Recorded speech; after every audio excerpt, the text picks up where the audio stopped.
José Carlos Araújo. Alô, cheguei. Boa tarde, amigos. Boa tarde, Isabelle. E o Flamengo ganhou do Vitória de virada e vai disputar a Libertadores da América na fase de grupos no ano que vem. E você vai ver os gols agora.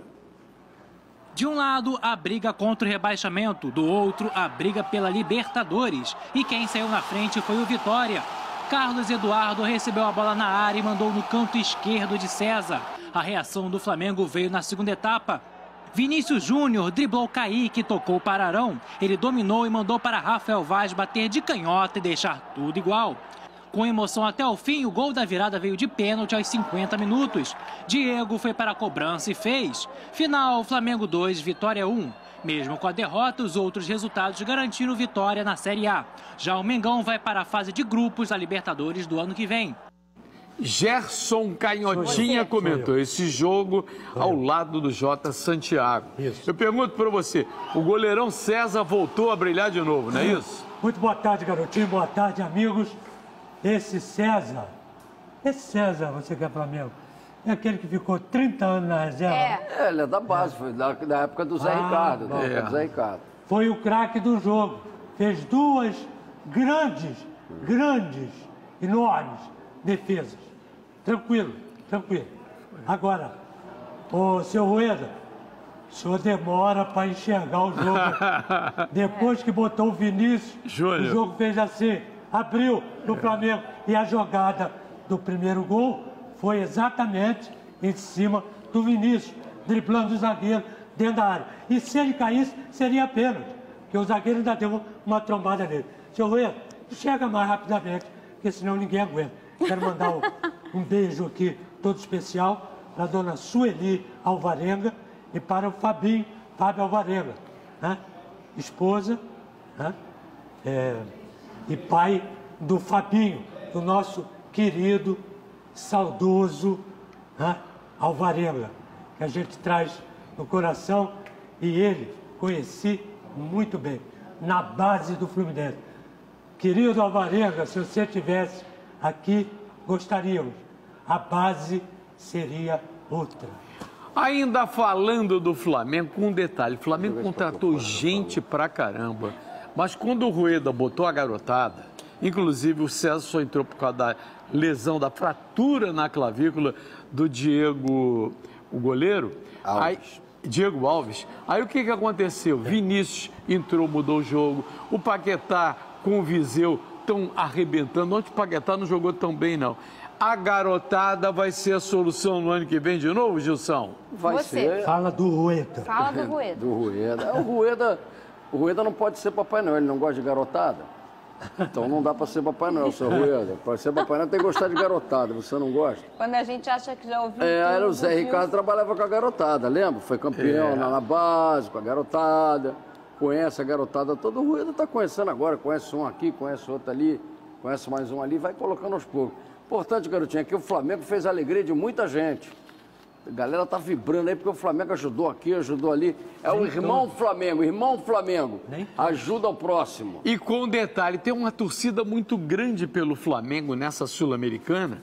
Primeiro jogo, quarta-feira, em Buenos Aires, contra o Independiente. O jogo de volta no dia 13, no Maracanã. Porque se o Flamengo ganhar a Sul-Americana, ele já está garantido na fase de grupos lá da Libertadores. Agora, se ganhar a Sul-Americana, o Vasco sai da pré-Libertadores para a fase de grupos. O Atlético Mineiro entra na pré. E o Sport, que estava quase rebaixado, lutando e tudo mais, entraria na Sul-Americana. Olha quanto presente o Flamengo daria. Boa tarde, Zé. Boa tarde a todos. A certeza eu tenho. A galera do Atlético Mineiro, naturalmente, vai torcer muito pro Flamengo na final da Copa Sul-Americana. E a do Vasco agora eu quero também. eu quero saber você aí, vascaíno. O Vasco já está na pré-Libertadores. Você vai encarar 4 jogos muito decisivos já no início do ano e vai torcer pro Flamengo para entrar para a fase de grupos? Essa é a pergunta que eu faço para você, torcedor vascaíno. Vai ou não vai torcer pro Mengão? E em São Januário, casa cheia. A torcida compareceu, fez uma grande festa, mais de 20 mil torcedores. O fogueteiro lá soltou fogos até chegar à noite. O Vasco venceu a Ponte Preta e garantiu a vaga na pré-Libertadores do ano que vem. e você vai ver os lances agora. Em São Januário, muita festa. O Vasco jogava pela vaga da Libertadores após um período traumático entre rebaixamentos seguidos. A torcida compareceu e levou o time no colo. Mesmo já rebaixada, a Ponte Preta deu trabalho. Mas os garotos da base foram decisivos. De cabeça, Paulinho abriu o placar e foi comemorar com a galera. Nenê teve a chance de ampliar com um pênalti, mas na cobrança ele mandou na trave. Ainda na primeira etapa, Pikachu fez o dele, mas o juiz marcou impedimento, gol anulado. No segundo tempo, a bola que garantiu a vaga, Evander chutou e o goleiro Aranha fez uma grande defesa. No rebote, Matheus Vital aproveitou e marcou. E no fim da partida, pênalti para a Ponte Preta. Luca foi para a cobrança e diminuiu, mas não dava tempo de reação. Vasco 2, Ponte Preta 1. Após o apito final, mais festa com direito a foguetório. O Vasco garantiu a vaga para a pré-Libertadores de 2018. Olha aqui, galera, também a base do Vasco. E o Zé Ricardo, a especialidade dele é acreditar num garoto que tem potencial. Paulinho fez o primeiro, Matheus Vital fez o segundo. Ele que entrou, Matheus Vital, no segundo tempo, colocado pelo Zé Ricardo. É o Zé Ricardo com visão da garotada. Gerson Canhotinha. A mesma visão que ele teve em outra época no Vasco, trabalhou na base, e a visão que ele tinha, como teve no Flamengo, começando a colocar essa molecada toda. Não adianta. O treinador, que ele, primeiro, ele vai na base e depois ele vai para o profissional, a visão dele é outra. É como o Zé. Está fazendo. Agora, o Diego me lembrou uma coisa que é muito certa. O Vasco desse ano é o Botafogo do ano passado. Desacreditado, vai cair com esse elenco reduzido. Juntou as pecinhas lá. E se tem um camisa 9, se tem um fabuloso aí, se o Thales desde o início, se o Thales tivesse magrinho fazendo gol, olha, o Vasco estava entre os 4 primeiros. Disso eu não tenho dúvida, Gilson. Infelizmente deu esse problema com o Luiz Fabiano, que chegou e se baleou, daí não conseguiu dar uma sequência de jogos, faltou o centroavante. Aí o André Rios, que nunca tinha jogado, não era nem usado pelo Vasco, de repente passou a ser o homem-gol, mas não faz gol. Enfim, mas a garotada deu conta do recado. Paulinho. Paulinho é muito bom. Apareceu o Paulinho, a garotada subiu e o Vasco está aí. Não, ainda tem o Paulo Vitor também, que é um garoto de potencial muito grande. A garotada é boa, a base do Vasco é muito boa. E o Zé Ricardo sabe trabalhar com a base. E ontem a torcida do Vasco deu um show em São Januário, lotou o estádio, empurrou o time. É isso que vocês têm que fazer. Não é ir para lá arrumar confusão, para o Vasco ser punido, o que aconteceu no campeonato. Se não fosse isso, o Vasco já estava classificado há muito mais tempo. Estava classificado, inclusive, na Libertadores. Não precisa nem depender de Flamengo. O Zé Ricardo é apontado pelos jogadores como o principal responsável por essa ascensão, o momento que o Vasco está vivendo. Porque Zé Ricardo tem toda essa credibilidade junto aos garotos. Fernanda Maia. Algumas características. Primeiro, no Brasil, ou no futebol do mundo, a parte mais delicada do jogador de futebol é o momento que ele sai do júnior e que ele é promovido para o profissional. O momento que ele entra, se ele entra na posição que ele sabe, como o garoto se sente, psicologicamente ele está preparado. Não é qualquer treinador que tem esse tato, que sabe fazer isso. Para não queimar o filme, né? Exatamente. O Abel sabe fazer, Oswaldo de Oliveira faz isso muito bem. E um desses caras hoje no futebol brasileiro é o Zé Ricardo. Ele sabe tratar com os meninos. Além disso, eu achei maravilhosa a forma com que ele blindou todos os jogadores, até os mais experientes, nesse ano tão quente que é um ano político no Vasco. Sempre que é um ano político, os bastidores ficam quentes em São Januário. Ah, e o lá, Zé Fernandinha, quando blindar. chegou o ônibus do Vasco, é ali atrás das cabines. Olha, era um negócio assim monumental. Parecia que estava decidindo a Libertadores e não disputando o acesso à Libertadores. E o Vasco, que tem um ano final 8, um ano histórico na Libertadores. Ele ganhou em 48 e em 98 e o ano que vem, que ano é? 2018. Então os vascaínos estão bem confiantes. 98 a gente estava na decisão lá, que foi uma loucura. Eu fiz ponta lá de cima da piscina, lá no trampolim, Gilson lá no trampolim, fazendo ponta lá de cima. É isso aí, garotinho, olhava... E a galera torcendo para ele cair de lá. Cai daí, seu desgraçado, vai pro shopping. Mas é um Morro Afogado. Agora, eu não acredito na recuperação do Luiz Fabiano. Lamentavelmente, gostaria. Mas gostaria que um jovem, com o talento que ele tem, como é o Thales, se conscientizasse de que ele é jogador de profissional e que pode ganhar muito dinheiro nessa profissão. Então, que você vê o Thales com barriguinha. Ô, Gilson, relaxou, usando aquele acabou de ver. cordãozão agora. Não, tirando foto com... Cordãozão, aquele bonezinho, não sei o quê. Manda. Tô de pé aqui. Pro Thales. Ô, Thales. Ô, Thales, seu desgraçado, cadê a minha camisa autografada? Também? Tu quer só mandar a camisa? Mas eu só peço. Esse que é o recado, pô. Eu só peço pra quem sabe jogar. Verdade, só pra craque. Mas ele não quer. Olha aqui, no Engenhão, no Newton Santos, meu Deus. o Botafogo ficou no empate e jogou fora a chance de voltar à Libertadores de 2018. Tá só na Sul-Americana. Olha só. No Newton Santos, o Botafogo precisava vencer para voltar à Libertadores no ano que vem. E o jogo começou com um gol dos donos da casa. De cabeça, Brenner balançou a rede. Antes do intervalo, Ascarreta mandou um passe de bicicleta e Thiago Neves deixou tudo empatado. Thiago Neves e Arrascaeta tabelaram na entrada da grande área. A jogada não deu muito certo, mas Rodrigo Lindoso apareceu e praticamente deu um passe para o Uruguai virar a contagem. Um novo empate veio com o garoto da base Ezequiel. Ele recebeu dentro da área, driblou Brian e mandou para o fundo da rede. Mas a combinação de resultados não foi suficiente para colocar o Fogão na Libertadores. O que aconteceu foi que nós pagamos o preço, como eu falei lá atrás, de jogar 110%, 120%.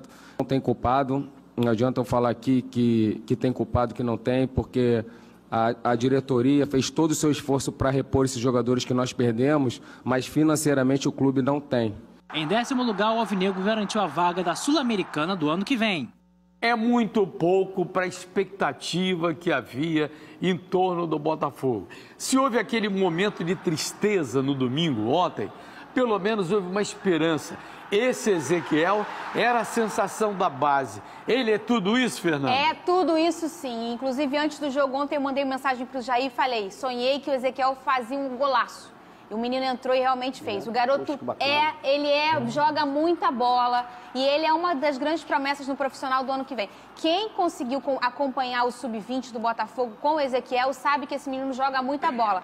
Talvez a única alegria da tarde tão triste de ontem foi esse golaço do menino Ezequiel, que de resto a gente quer esquecer esse dia. Você tá sonhando com o cara que vai fazer gol? Ele já fez. Enquanto o Juninho tá lavando roupa. O Juninho tá ali vendo.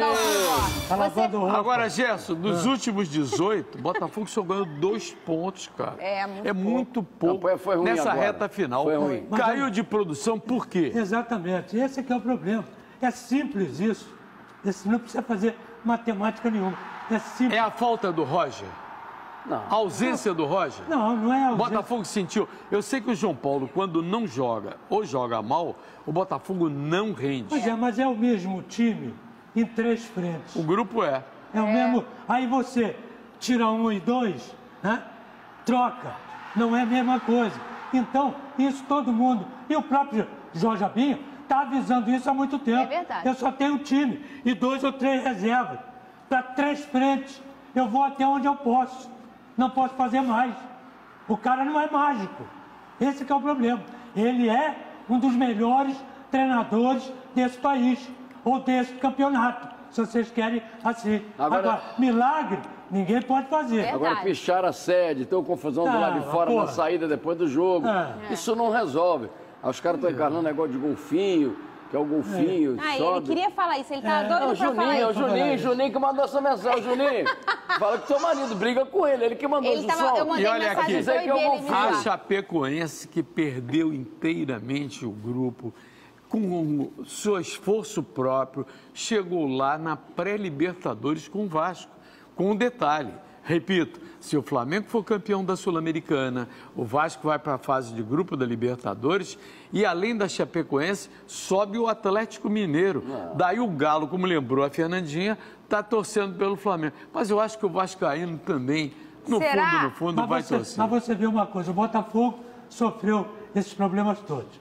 Aí você coloca a Chapecoense, que infelizmente morreram quase todos, né? Aí pega de um, pega de outro, tá lá em cima. Em compensação, o Palmeiras, que gastou pra caramba, tá lá pra baixo. É verdade. É verdade. Mas olha aqui, também tem um detalhe do clube que investe mal ou que investe com outras intenções. Então. Porque no futebol hoje, profissional, há um balcão de negócios onde muita gente ganha Esse que é o dinheiro. problema. Por exemplo, o Palmeiras contratou o Felipe Melo, que ia ser a sensação. Cadê ele, hein? E o Fluminense, hein?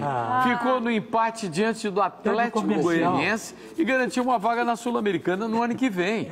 Você vai ver os lances. O Fluminense entrou em campo contra o já rebaixado Atlético Goianiense para garantir a vaga na Sul-Americana e fazer Henrique Dourado o artilheiro do Brasileirão. Mas quem fez a rede balançar foi o Wendel.